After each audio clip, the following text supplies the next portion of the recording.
അതായത് ദേശീയതയ്ക്കെതിരെ നിൽക്കുന്ന അങ്ങനെയുള്ള എല്ലാ രാജ്യങ്ങളുടെയും, അതെ, എല്ലാ രാജ്യങ്ങളുടെയും, അമേരിക്കയിലാണെങ്കിലും UK-യിലാണെങ്കിലും ഇന്ത്യയിലാണെങ്കിലും എവിടെയാണെങ്കിലും ഫിലാന്ത്രപ്പിസ്റ്റ് എന്ന് പറയും, ഭയങ്കര മനുഷ്യസ്നേഹി, ഒരുപാട് ഡൊണേഷനും ചാരിറ്റിയും ഒക്കെ കൊടുക്കുന്നുണ്ട്. അപ്പം ഇപ്പം നമുക്കിവിടെ ഞാൻ പല വാർത്തകളും പല ഇതിനെക്കുറിച്ച് സോറോസിൻ്റെ വിഷയത്തിനെക്കുറിച്ച് പലരും പറയുമ്പോഴത്തേക്ക് പറയുന്നത് വെച്ചാൽ സോറോസ് ഒരു ഉട്ടോപ്പിയ സ്വപ്നം കാണുകയാണ്.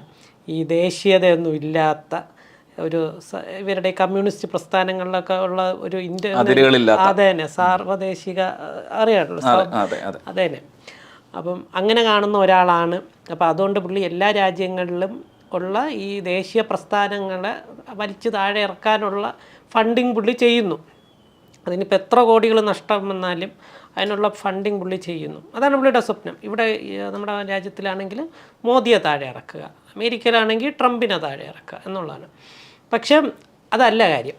ഇയാൾക്ക് വ്യക്തമായ സാമ്പത്തിക താല്പര്യമുണ്ട്. അയാൾ ചുമ്മാ കാശ് എറിയുന്നില്ല. പുള്ളിക്ക് ഇപ്പം പറഞ്ഞല്ലോ 90 വയസ്സായി. ഇന്ത്യയിൽ ആര് ഭരിച്ചാലെന്ത്, അമേരിക്കയിൽ ആര് ഭരിച്ചാലെന്ത്, ഇയാൾക്ക് വ്യക്തമായിട്ട് അതിൽ നിന്നൊരു ലാഭം ഇയാൾ നേടുന്നുണ്ട്. അതിനു വേണ്ടിയാണ് പുള്ളി ഈ ഒരു ഫണ്ടിങ് ഇറക്കുന്നത്. ഈ ഫണ്ടിങ് ഇറക്കുന്നതെല്ലാം പുള്ളി ഒരു ഇൻവെസ്റ്റ്മെൻ്റ് ആയിട്ടാണ് കാണുന്നത്.